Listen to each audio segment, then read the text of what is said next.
Welcome back dear friends. स्वागत है आप सभी का आपके अपने यूट्यूब चैनल राजेश गुरुजी। हम पढ़ रहे थे जनरल साइंस के एमसीक्यूज, जिसमें हमारा टॉपिक चल रहा है पारिस्थितिकी तंत्र। इसका पार्ट फर्स्ट आज हम देखेंगे। क्लास स्टार्ट करने से पहले क्लास का लिंक अपने सहपाठियों को जरूर शेयर करें ताकि उन्हें भी इस एमसीक्यूज का लाभ मिल सके। चलो स्टार्ट करते हैं आज की क्लास। आज का फर्स्ट क्वेश्चन रहेगा, पारिस्थितिकी विज्ञान केंद्र कहाँ स्थित है। देखो हमें बताना है पारिस्थितिकी विज्ञान केंद्र कहाँ पर स्थित है। तो क्या वो नई दिल्ली में है या देहरादून में या बेंगलुरु में या करनाल में। तो जो पारिस्थितिकी विज्ञान केंद्र है ये पारिस्थितिकी विज्ञान केंद्र हो जाएगा बेंगलुरु। ऑप्शन सी इसका सही हो जाएगा। नेक्स्ट है, जैव भार का स्तूप या पिरामिड किस पारिस्थितिकी तंत्र में उल्टा है।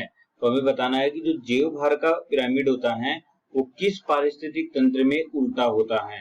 क्या वन में या घास स्थल में या खेत में या तालाब या झील में। तो किस पारिस्थितिक तंत्र में इसका पिरामिड उल्टा होगा, ये हो जाएगा तालाब या झील। ऑप्शन डी इसका सही हो जाएगा। नेक्स्ट है, पारिस्थितिकी तंत्र के जैविक घटकों में होता है। तो जो पारिस्थितिक तंत्र है उसके जैविक घटकों में होता है। क्या होता है, क्या उसमें उत्पादक भी आते हैं, क्या उसमें उपभोक्ता आते हैं, क्या उसमें अपघटक आते हैं या ये सभी। तो तीनों आते हैं। तो जो पारिस्थितिक तंत्र है उस पारिस्थितिक तंत्र के जैविक घटकों में, पारिस्थितिक तंत्र के जैविक घटकों में उत्पादक भी होता है, उपभोक्ता भी होता है और अपघटक भी होता है। तो ये सभी। ऑप्शन डी इसका सही हो जाएगा। नेक्स्ट है, जैव भार का जो पिरामिड है वो कैसा होगा। तो जैव भार का जो पिरामिड है वो हमेशा क्या सीधा होगा या हमेशा उल्टा होगा या सीधा व उल्टा होगा या नन, कोई नहीं। तो जैव भार का जो पिरामिड है वो सीधा व उल्टा दोनों होते हैं, सीधा व उल्टा दोनों होते हैं। तो ऑप्शन सी इसका सही हो जाएगा। नेक्स्ट है, जीव संख्या यानी कि परजीवी खाद्य श्रृंखला का जो पिरामिड है वो कैसा होगा। तो परजीवी खाद्य श्रृंखला है उसका पिरामिड कैसा होगा, क्या उल्टा होगा या सीधा होगा या रेखीय होगा या सीधा व उल्टा होगा। तो जीव संख्या या परजीवी खाद्य श्रृंखला है उसका पिरामिड हमेशा कैसा होगा, उल्टा होगा। ऑप्शन ए इसका सही हो जाएगा। नेक्स्ट है, एक पारिस्थितिक तंत्र में ऊर्जा प्रवाह होता है। तो जो पारिस्थितिक तंत्र है, एक पारिस्थितिक तंत्र होता है उसमें ऊर्जा का जो प्रवाह होता है वो कैसे होता है, एक दिशीय होगा या द्विदिशीय होगा या बहुदिशीय होगा या ये सभी। तो जो पारिस्थितिक तंत्र है उस पारिस्थितिक तंत्र में ऊर्जा का जो प्रवाह होता है वो एक दिशीय होता है। ऑप्शन ए इसका सही हो जाएगा। नेक्स्ट है, खाद्य श्रृंखला में सही क्रम है। देखो हमें 4 श्रृंखलाएं दी हुई है, इन चारों श्रृंखलाओं में से हमें बताना है कि कौन सी श्रृंखला का क्रम सही है। तो देखो पहले घास, घास को कीट, कीट को पक्षी, पक्षी को सरप, या घास, घास को शरप, शरप को कीट, कीट को हिरण, या फिर घास, घास को भेड़िया, भेड़िया को हिरण, हिरण को भैंस, और अंत में जीवाणु, जीवाणु को घास, घास को खरगोश और खरगोश को भेड़िया। तो देखो इनमें से हमें सही क्रम बताना है। तो देखो सही क्रम है जीवाणु, जीवाणु से घास, घास में घास से खरगोश और खरगोश से भेड़िया। तो ऑप्शन डी इसका सही हो जाएगा। ठीक है। नेक्स्ट है, पारिस्थितिक तंत्र के 2 घटक कौन से हैं। देखो ऑप्शन में दिया है, ऑप्शन में छाट के में बताना है कि पारिस्थितिक तंत्र के जो 2 घटक होते हैं वो कौन कौन से होते हैं। पौधा व प्रकाश, या पौधे व जीव, या जैविक व अजैविक घटक, या खरपतवार व सूक्ष्म जीव। तो जो पारिस्थितिक तंत्र है उसके 2 घटक होते हैं। तो 2 घटक कौन कौन से होते हैं, जैविक और अजैविक घटक। ऑप्शन सी इसका सही हो जाएगा। ठीक है। नेक्स्ट है, निम्नलिखित में से जैव अनिम्नीकरणीय प्रदूषण कौन सा है। देखो हमें बताना है जैव अनिम्नीकरणीय प्रदूषण कौन सा हो जाएगा, क्या प्लास्टिक है या 2,4-D है या DDT है या उपयुक्त सभी हैं। तो इनमें से हमें बताना है कि जैव अनिम्नीकरणीय प्रदूषण कौन सा है। तो देखो प्लास्टिक है, वो भी जैव अनिम्नीकरणीय होता है। 2,4-D ये भी जैव अनिम्नीकरणीय प्रदूषक, और DDT ये भी है। तो इसमें आ जाएगा उपयुक्त सभी, ऑप्शन डी इसका सही हो जाएगा। नेक्स्ट है निम्न में से कौन जैव निम्नीकरणीय है। अब बताना है हमें जैव निम्नीकरणीय, तो ऑप्शन में से जो कागज या मल या लकड़ी या उपयुक्त सभी। हमें बताना है जैव निम्नीकरणीय, तो जैव निम्नीकरणीय में कागज भी आता है, मल भी आएगा, लकड़ी भी आएगी। तो उपयुक्त सभी जैव निम्नीकरणीय प्रदूषण में आएंगे। तो ऑप्शन डी में सही हो जाएगा। नेक्स्ट है ग्रीन हाउस प्रभाव यानी कि हरित गृह प्रभाव के लिए उत्तरदायी गैसों का सही क्रम है। देखो उत्तरदायी गैसों का हमें सही क्रम बताना है कि सबसे ज्यादा कौन सी आएगी। देखो सबसे ज्यादा होती है वो 60% होती है, उससे फिर 20%, फिर उससे कम 14%, फिर उससे कम 6%। तो इनका जो क्रम दिया हुआ है उसके हिसाब से कौन सी गैसें आएगी। तो जो सबसे ज्यादा होती है 60%, तो 60% में कौन सी गैस आती है। तो 60% में हमेशा याद रखने की है कि हमेशा 60% में आएगी CO2। तो देखो ऐसा ऑप्शन कौन सा हो जाएगा, CO2 एक ही ऑप्शन है, ऑप्शन सी। तो CO2 फिर 20% CH4, 14% CFC और 6% N2O। तो ऑप्शन सी इसका सही हो जाएगा।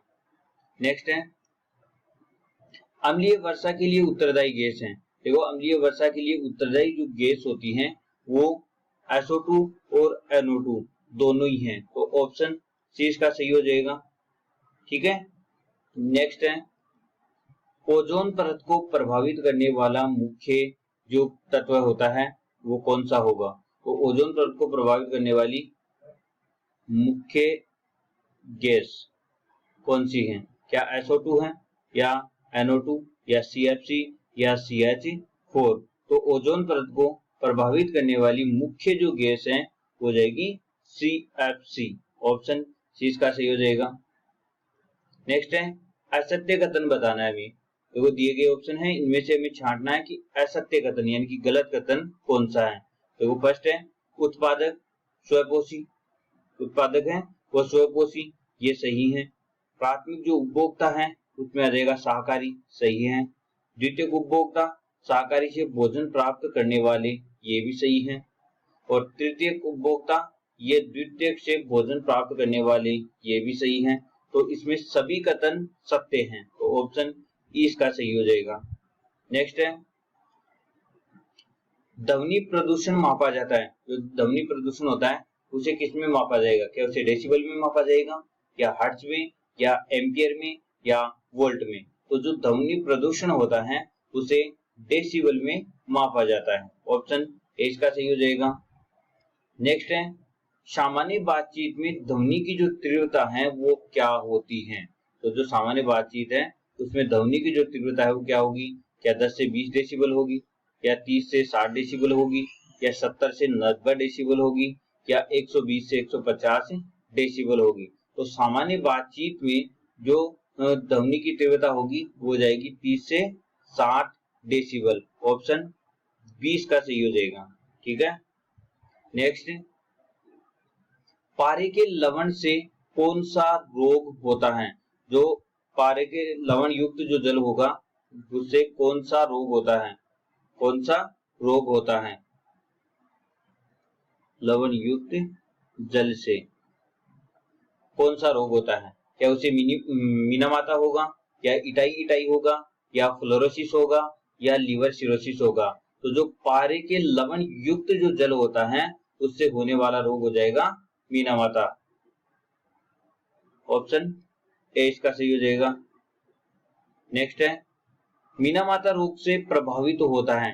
वो जो मीनामाता रोग होता है उससे प्रभावित कौन सा अंग प्रभावित होगा, क्या उससे तंत्रिका तंत्र प्रभावित होगा या हृदय या हाथ या आंखें। तो जो मीनामाता रोग है उस मीनामाता रोग से प्रभावित होने वाला तंत्र हो जाएगा तंत्रिका तंत्र, ऑप्शन इसका सही हो जाएगा।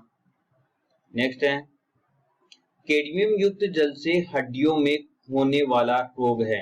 देखो यदि कैडमियम युक्त जल का उपयोग करेंगे तो उससे हड्डियों में कौन सा रोग हो जाएगा? क्या उससे इटाई रोग हो जाएगा, या मीनामाता रोग हो जाएगा, या फ्लोरोसिस हो जाएगा, या लीवर सिरोसिस हो जाएगा? तो कैडमियम युक्त जल का सेवन करने से होने वाला रोग हो जाएगा इटाई। इसी इटाई रोग को आउच रोग भी बोलते हैं। नेक्स्ट है SO2 प्रदूषण का सर्वोत्तम सूचक है। यदि कहीं पर SO2 का प्रदूषण है तो इसका सर्वोत्तम जो सूचक होता है वो कौन सा होगा? क्या वो लाइकेन होगा, या माइक्रोप्लाज्मा होगा, या नीलहरी शैवाल हो जाएगा, या बैक्टीरिया होगा?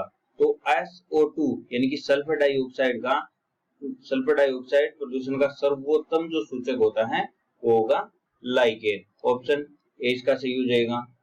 नेक्स्ट है ओजोन परत कौन से मंडल में स्थित है? तो जो ओजोन परत होती है वो कौन से मंडल में होगी? क्या वो क्षोभ मंडल में होगी, या समताप मंडल में, या मध्य मंडल में, या आयन मंडल में? तो जो ओजोन परत जो होती है वो समताप मंडल में स्थित होती है, ऑप्शन ए इसका सही हो जाएगा। नेक्स्ट है ओजोन परत की जो मोटाई है वो मापी जाएगी। तो जो ओजोन परत की मोटाई मापने की इकाई होगी वो डेसिबल में, या डायप्टर में, या डॉप्सन में, या ओम में? तो ओजोन परत है उसकी जो मोटाई वो हमेशा किस में मापी जाती है? डॉप्सन में, ऑप्शन सी इसका सही हो जाएगा। नेक्स्ट है ओजोन परत का मुख्य कार्य है। तो देखो ओजोन परत का मुख्य कार्य क्या होगा, ये ऑप्शन में से बताना हमें। सूर्य से आने वाली पराबैंगनी किरणों से सुरक्षा करना, ऑक्सीजन की मात्रा में वृद्धि करना, ध्वनि प्रदूषण कम करना। तो जो ओजोन परत है उसका जो मुख्य कार्य होगा वो हो जाएगा सूर्य से आने वाली पराबैंगनी किरणों से सुरक्षा करना, ऑप्शन ए इसका सही हो जाएगा। नेक्स्ट है मानव है। देखो मानव क्या होता है? क्या मानव शाकाहारी है, या मांसाहारी है, या सर्वाहारी है, या ननोद्वीज? तो जो मानव होता है वो मानव शाकाहारी भी है और मांसाहारी भी है, इसका मतलब मानव सर्वाहारी होता है, ऑप्शन सी इसका सही हो जाएगा। नेक्स्ट आज का अंतिम क्वेश्चन प्राथमिक उपभोक्ता है। देखो प्राथमिक उपभोक्ता कौन है? क्या गाय प्राथमिक उपभोक्ता है, या बकरी, या हिरण, या उपरोक्त सभी? तो जो प्राथमिक उपभोक्ता है उसमें गाय भी आती है, उसमें बकरी भी आती है, और उसमें हिरण भी आती है, यानी कि जो प्राथमिक उपभोक्ता है वो हो जाएगा उपरोक्त सभी, ऑप्शन डी इसका सही हो जाएगा। ठीक है, आज के लिए इतना ही। आज का जो हमारा टॉपिक है वो कंप्लीट हुआ। अगले वीडियो से हम नए टॉपिक को लेंगे। वीडियो अच्छा लगे तो लाइक शेयर और सब्सक्राइब करना ना भूलें। Thank you.